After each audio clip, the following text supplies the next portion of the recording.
Hey folks, this is just something I wanted to share with you. Uh, I got an email this morning. It's from the Oath Keepers, and it's a note from Stuart Rhodes, founder of Oath Keepers. Forthcoming is something my Uncle Rex, my mom's brother, recently wrote for me when he knew I was feeling down and losing hope. I think you will like it. It is called In the Shadow of Our Fathers.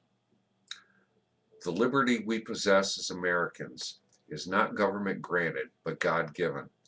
It is what our fathers call our natural birthright.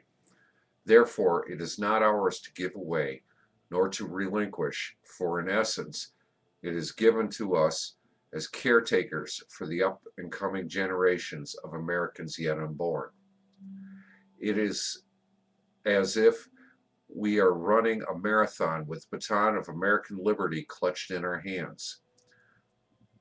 Our goal and our purpose is to carry it safely and to pass it on to the next generation of American runners so they, in turn, may pass it on to the next, and so forth.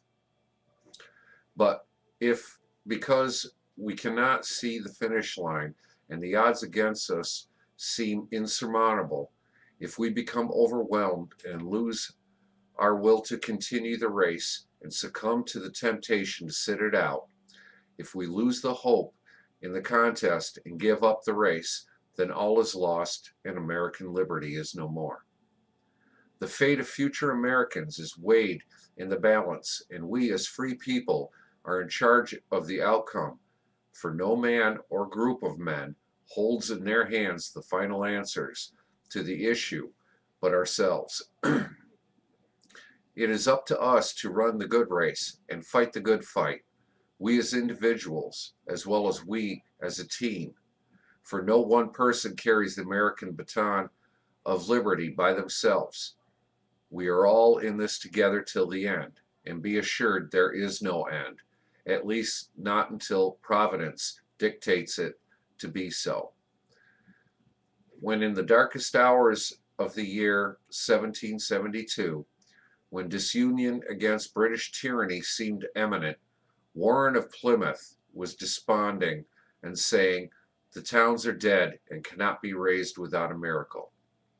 Samuel Adams responded, "I'm very sorry to find you the least approach towards despair.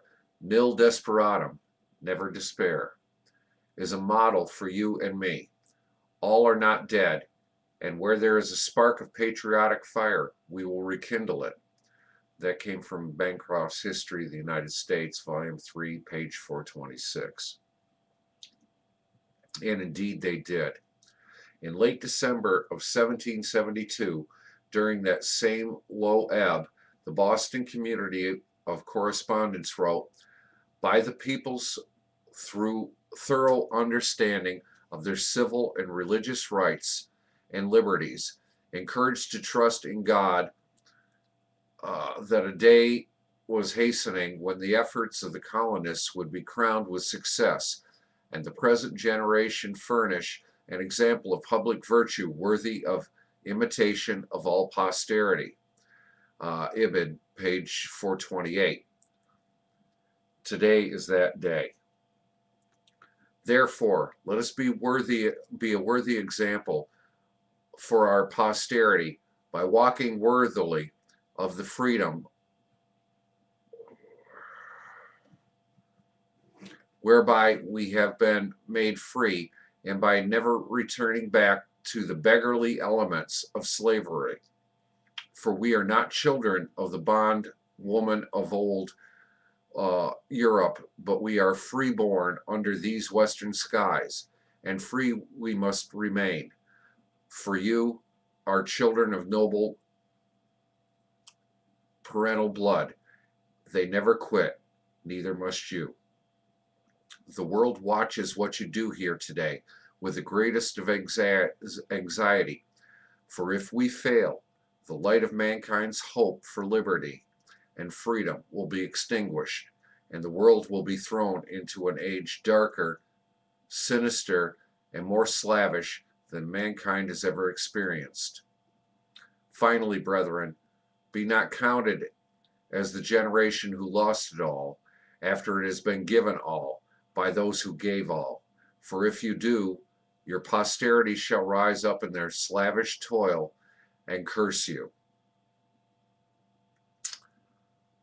Just something to think about, folks. Peace.